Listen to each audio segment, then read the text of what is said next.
There's an old adage, tragedy plus time equals comedy. But that variable of time is a little bit of a tricksy mistress, to say the least.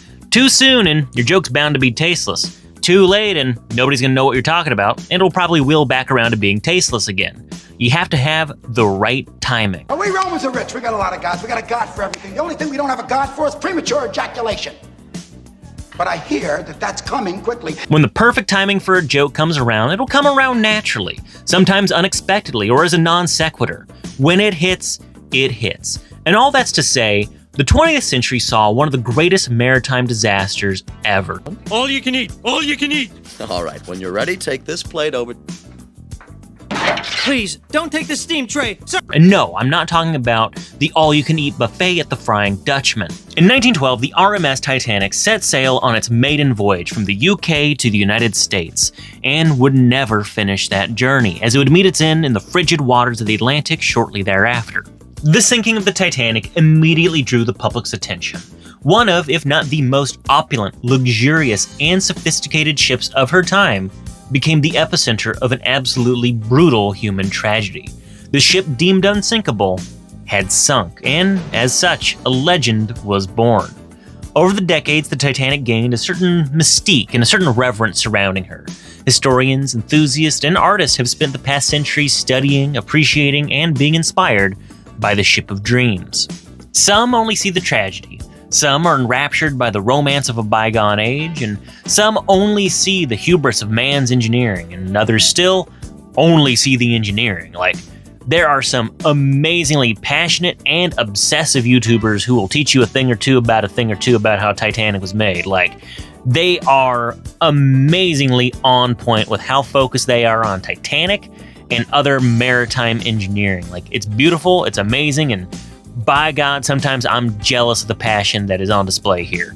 Gotta love it, and gotta love YouTube for being an outlet for that kind of stuff. If you take a look at the Titanic's deck plans, the room is literally marked as the potato room. But there was one man brave enough to combine all of these passions for romance, maritime engineering, and tragedy, as well as his own hyperfixation. That one man is named James Cameron. Decades before James Cameron became obsessed with half-naked blue women, he dedicated himself to the study of the Titanic.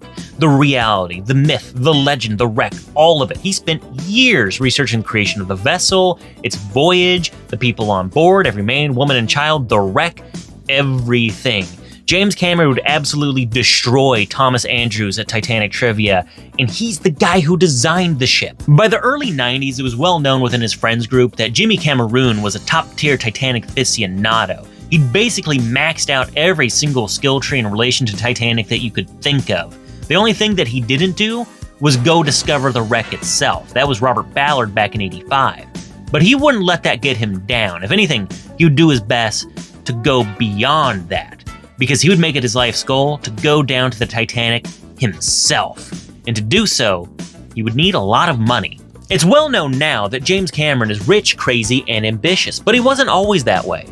Sometimes he was broke, crazy, and ambitious. But that ambition would indeed take him all the way to the bottom of the Atlantic, which normally is not a good thing, but in this case it is, especially if you're obsessed with the Titanic like he is. James Cameron would take his thinly veiled hyperfixation, his directorial and writing skills to 20th Century Fox and propose to them a romance for the ages. Romeo and Juliet on the high seas, star-crossed lovers on a doomed voyage. That's right.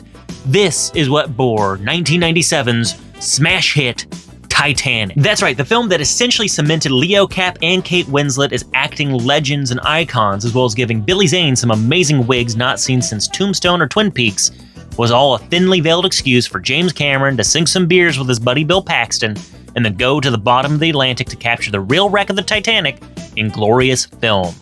Jimmy Cameron bet it all and won. And I said, Jim, are you going to eat off the truck tonight? He said, yeah. I said, well, I'll join you. So we ladled up the clam chowder, not knowing it was laced with PCP. All right, talking about 97's Titanic in those terms does seem a little dismissive, but believe me, I actually really do love this movie. It's one of the best movies released in '97, along with Starship Troopers and Fifth Element, but it's also one of my favorite movies of all time. It's probably not top 10 or even 25. It's definitely in the top 50 list, somewhere, well, below Starship Troopers and Fifth Element, and probably Zardoz and Mean Streets and Excalibur. But my point is it's a great movie. It's well made, it's finely crafted, and James Cameron put a lot of effort to make Titanic true to life. It has beautiful imagery and special effects, as it was made in the golden age of CGI, the late 90s. As Mr. Plinkett wisely said, it combines the best of practical elements and computer imagery to really enhance the scene. Plus, on top of all of that, it did inspire my love of the real-life Titanic and my appreciation for it. So, you can never take that away from the movie. The absolutely titanic, pun intended, success of the film can't be understated. Much like Star Wars before it, it's a massive cultural juggernaut that dominated the zeitgeist. It's one of the highest grossing films of all time, and it would inspire people all over the globe. It would inspire filmmakers, actors, writers, historians, maritime enthusiasts, and of course, people looking to make a quick buck. And those people were named Flying Dragon Toys. The punchline to a joke nearly 100 years in the making, Flying Dragon Toys set sail in the penultimate years of the 20th century with Titanobot, an unlicensed bootleg transforming action figure based on the RMS Titanic. And if you want to jump off this sinking ship, then be sure to like, comment, and subscribe. Ring that bell for notifications because PDX Toy Collective is the only Transformers YouTuber who lives downstream from a submarine.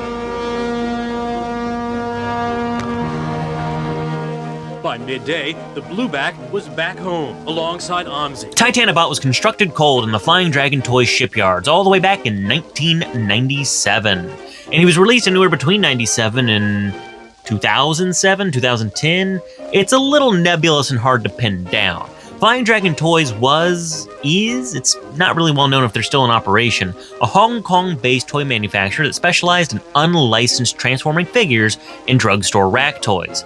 You know those generic dinosaur transformers or the bloodthirsty dolphin? Yeah, that's them. Look, with a toy this absolutely ridiculous, there's no point in bearing the lead here, so we might as well just start off in robot mode considering he's already there. In bot mode, Titanobot is positively heroic. He has bold proportions, he's blocky, he's gallant, he's regal even with that chic black, white, and orange color scheme. He has a fantastic head sculpt that has a little bit of an Art Nouveau aesthetic to it, especially with the nice little touches of green to help break it up. Honestly, it's a really solid robot mode. He looks like the lost leader of the Autobots. He's almost like if Sentinel Prime was a true hero of Autobot legend and a brave commander who preceded Optimus Prime and not a complete and total stolen valor dipwad, okay? Modern Sentinel Prime wishes he was as cool as Titanobot. You sound ridiculous. It's weird. Like I said, Titanobot actually does cut an impressive figure. He's not just chunky and blocky, but he has impressive stature as well. He's a large toy, which is pretty impressive considering he's a cheapsy bootleg toy from the late 90s. Usually they don't put a lot of effort into those. Now granted, the fact that his alternate mode is the Titanic is doing the heavy lifting here. There's not a huge amount of stylization on display, but what little there is nice. Like I said, the head sculpt even has a little bit of an Art Nouveau vibe to it, and I love that personally. I love the idea of Transformers having like anachronistic elements or antiquated alt modes or just certain aesthetic visions. That's why I love Hearts of Steel so much. I mean, I wish a third-party company would be brave enough to take a crack at a full-scale prestige Titanobot, you know, masterpiece-style figure with articulation and a full stylized robot mode in that Glasgow style with whiplash curves and filigree like it's an old-school Art Nouveau poster. But I think I'd be the only person who'd buy that. Now, as much as I appreciate Titanobot for what he is in robot mode, there's unfortunately not a lot to him. He was made cheap and fast, quick and dirty to be sold at maritime gift shops on the pier, and as such, he's only got like 10 moving parts, almost all of them are made for transformation, and he's got 2 points of articulation. Much like any G1-ass G1 figure, he can move his elbows up and down, and that's it. Unfortunately, that up and down motion's a day late and $1 short, emphasis on the short. The bulk and mass of the vehicle mode goes almost entirely unchanged from ship to robot, so when he moves his arms up and down, they just look really stubby. They don't even extend past the forward-facing funnels. It reminds me a lot of Micromaster Erector and how his short little arms don't even extend past his paunch. If there was just one more point of articulation, like a swivel at the shoulders, it would have been perfect, but as it is, he can only do so much. At least until there's the missing link Titanobot, which will happen never. I'm sure you've noticed by now that Titanobot's hands are sculpted to hold something. Well, on early versions of the figure, the forward-facing and aft masks were separate accessories. They could be detached from the vehicle mode and used as axes. That's a pretty cool accessory if you ask me. Let me ask you a question, asshole! I give it that caveat because, well, to be perfectly frank, I'm not 100% sure if Flying Dragon Toys was the only distributor for Titanobot. These third-party, unlicensed Hong Kong toy companies are really nebulous in the grand scheme of things. They restructure often, rebrand often, go under new names, and sell or license the steel molds for their toys to other companies. This means it's really difficult to nail down different variants and distribution versions of their toys. But we do know of at least a few different variations on Titanobot. There's the earliest release, which is a large blister card that uses iconography from the Jimmy Cameron movie. You can see that very clearly in the Titanobot logo, as well as just the overall art and aesthetic used for the ship and the robot. Here he's packaged in vehicle mode, and the backing card makes sure to point out the wind-up motor mechanism. There's also a second distribution variant that has different paint applications, and here he's packaged in robot mode. It also seems like the wind-up motor mechanism may have been tooled out. There also seems to be a third Titanobot where he's completely retooled and resculpted to remove the Titanic iconography, and instead he's a generic speedboat of some variety. Why they kept changing Titanobot, I don't know. Maybe 20th Century Fox contacted them, or Paramount Pictures got pissed, or hell, James Cameron himself kicked down Flying Dragon Toys' door and told him to knock that shit off. We'll never know, but like I said, a lot of these Hong Kong-based toy manufacturers, as well as Chinese, Vietnamese, and Taiwanese third-party manufacturers that specialize in rack toys and generic toys, really do skirt legal gray areas. So that does bring up a question that surrounds Titanobot as well as other toys like him, and that's whether or not he's a bootleg or a knockoff. And the answer to that question is, it's complicated, but let me lay down this beat and see if you pick it up. See, we toy collectors are a persnickety bunch, to say the least. I mean, imagine that, right? People who collect toys well into adulthood being fickle, but we like having certain terms and classifications to quantify our action figures, our toys, our goodies, our collectibles.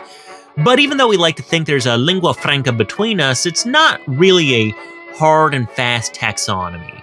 Terms change their connotation and denotation depending on what toy group you're talking to. A term used by Star Wars collectors might not be used by G.I. Joe collectors, or have a completely different meaning to Transformers collectors. It just depends on who you're talking to, and hell, even what time of day you're talking to them. Just depends. And two of the harder terms to pin down are knockoff and bootleg. These are a little nebulous, and they have different connotations depending on what kind of collector you're talking to. Some might use them interchangeably, or some might use them for very specific circumstances. It just depends, and you might be thinking, well, they're all fake anyway, what does it matter? Well, it kind of does matter, because it's about the intent, the style, and the distribution, in my opinion. I'll try to be as specific as possible, but at least in my opinion as a collector, something that is a knockoff connotates something that is made to mimic or counterfeit a pre-existing item. For example, you see this a lot in high-end fashion. Versace, Dolce & Gabbana, Hermes, Alexander McQueen, these are all fashion houses with very distinct styles, aesthetics, and items. And there are a lot of counterfeits doing their best to mimic those items at cheaper prices with cheaper materials. These knockoffs are directly disrupting the market, not because they're making new shoes, new boots, new dresses, or whatever. It's because they are specifically using the iconography, the patterns, and the aesthetics of these fashion houses. This can be seen really well in the Ridley Scott epic House of Gucci, starring Lady Gaga, Adam Driver, and my good friend from Italy, Jared Leto. Never confuse shit with cioccolato. They may look the same, but the taste very different. Trust me, I know. A bootleg, on the other hand, while still legally dubious in some cases, is not directly infringing on the intellectual property of a pre-existing item. It's not stealing the pattern, the iconography, or the character. Instead, it's looking to fill a void left behind by the fact that either that character or property is unavailable to a licensor or just unavailable to that country or region in general. After all, the term bootlegging traces its roots all the way back to the Prohibition era of the United States, when rum runners and moonshiners were literally hiding homemade alcohol in their boots to distribute to speakeasies. Typically speaking, bootlegs will be a lot more goofy in the grand scheme of things. They're a lot more silly. They're making something inspired by or to capitalize on the popularity of something else. This is why you see so many bizarre 3 3/4-inch toy lines from back in the day. Staroid Raiders made some weird-ass aliens to capitalize on the success of Kenner's Star Wars, and Olmec made some whack-ass soldiers in the Bronze Bombers to capitalize on the success of G.I. Joe. Like I said, it is a little nebulous, but I'm doing my best to define the terms here. Just in short, the Barack Obama Sonic backpack, that's a bootleg. But the Versace one sitting right next to it for $25.95, that's a knockoff. So where does that leave Titanobot? Well, at least in my lexicon, he's a little more akin to a bootleg. He was definitely made to capitalize on the success of James Cameron's Titanic in transforming robot toys. But at the same time, that would be like calling Select Converters Avians bootlegs. They're not really, they are their own thing. The point is when you're a collector, you can kind of tell when something's right and when something's wrong. And bootlegs tend to be doing their own thing. They're fun, they're wacky, they're charismatic, they look silly, but in a fun, charming way. That's right, in my opinion. And Titanobot is on the right path. True and fair and charming and all that good stuff. But there is one last test he has to pass. He can indeed transform into the RMS Titanic. And it's a cute approximation of the ship. It's bulky, it's chunky, a lot of the details are tampographed on him, but you've probably noticed he has a big, rudder on the bottom. Well, technically speaking, Titanobot is a bath toy. He's meant to go into the water. There's a little wind-up motor on the bottom it's a little cockeye on my copy, but it's there, and that's the important part. But the real final test of Titanobot's courage, his virtue, his heroic path is whether or not he's seaworthy. And there's only one way to find out. Will Titanobot survive his maiden voyage unlike his sister? Will he sail from one end of this water fountain in Portland, Oregon, to the other end of this water fountain in Portland, Oregon? There's only one way to find out. Again, it is the legend. Titanobot cuts through the ocean waves like a noble sea otter, forging his own path through virtue, through honor, and great justice.